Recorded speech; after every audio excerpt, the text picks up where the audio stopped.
ভোলার চর ফ্যাশন সড়কে অবৈধ যান চলাচল বন্ধ, বাস শ্রমিকদের উপর হামলার প্রতিবাদে জেলার সকল রুটে পরিবহন ধর্মঘট চলার সময় ব্যাপক ভাঙচুর করা হয়েছে।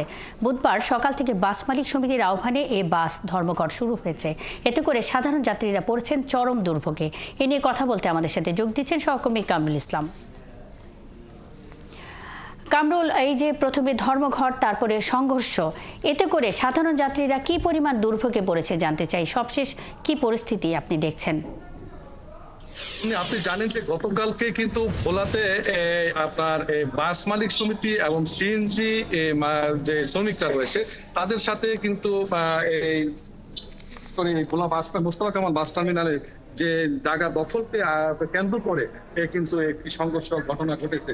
এতে করে কিন্তু গতকাল রাতে কিন্তু আমরা যেমনটি দেখেছি যে এখানে দুই পক্ষই কিন্তু সংঘর্ষে লিপ্ত হয়ে কিন্তু দুটি বাস এবং প্রায় 6-3 মতো সিএনজি কিন্তু আগুন দিয়ে দেওয়া হয়েছিল। কিন্তু বর্তমানে যে পরিস্থিতি, সকালবেলা কিন্তু ভোলা বাস মালিক সমিতি তাদের যে সকল যে ভোলা চরফ্যাশন যে রুট রয়েছে সেই রুটের কিন্তু সকল ধরনের বাস ধর্মঘট কিন্তু ডাক দিয়েছে। এতে করে ভোলাতে কিন্তু যেসব অপতন যেসব যে রুটগুলো রয়েছে সেসব রুটে কিন্তু সকল ধরনের বাস চলাচল বন্ধ রয়েছে। তো আমি এই মুহূর্তে রয়েছি ভোলা বাস টার্মিনাল এলাকায়। এখানে সকালেও কিন্তু যখন তারা ধর্মঘট ডাক দিয়েছে, যখন বাস চলাচল বন্ধ হয়েছিল, তখন কিন্তু সকালে কিন্তু এক পর্যায়ে কিন্তু দুই পক্ষের সাথে আবার সংঘর্ষ হয়। এতে করে সকালেও কিন্তু কয়েকটি সিএনজি কিন্তু আগুন ধরিয়ে দেওয়া হয়। বর্তমানে কিন্তু এই ঘটনায় কিন্তু এখানে থমথমে পরিস্থিতি বিরাজ করছে। বিশেষ করে এখানে আইন শৃঙ্খলা বাহিনী, পুলিশ, র্যাব এবং কোস্টগার্ড, নৌবাহিনী সহ অন্যান্য যে বাহিনী রয়েছে তারা এখানে তারা এখানে রয়েছেন এবং তারা কোনো রকম দুর্ঘটনা না ঘটে, কোনো ঘটনা না ঘটে সেই জন্য কিন্তু তারা আইন শৃঙ্খলা বাহিনী কিন্তু এখানে রয়েছেন। এছাড়া এখানে যে বাস বন্ধ থাকার কারণে কিন্তু এখানকার যে অভ্যন্তরীণ রুটে যে যাত্রীরা রয়েছে তারা কিন্তু একটা চরম দুর্ভোগে রয়েছেন।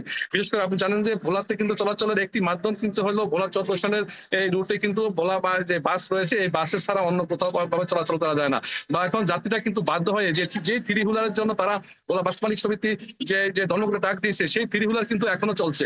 তাই যাত্রীরা কিন্তু সেই জীবনের ঝুঁকি নিয়ে কিন্তু সেই থ্রি হুইলার দিয়ে চলাচল করতেছে।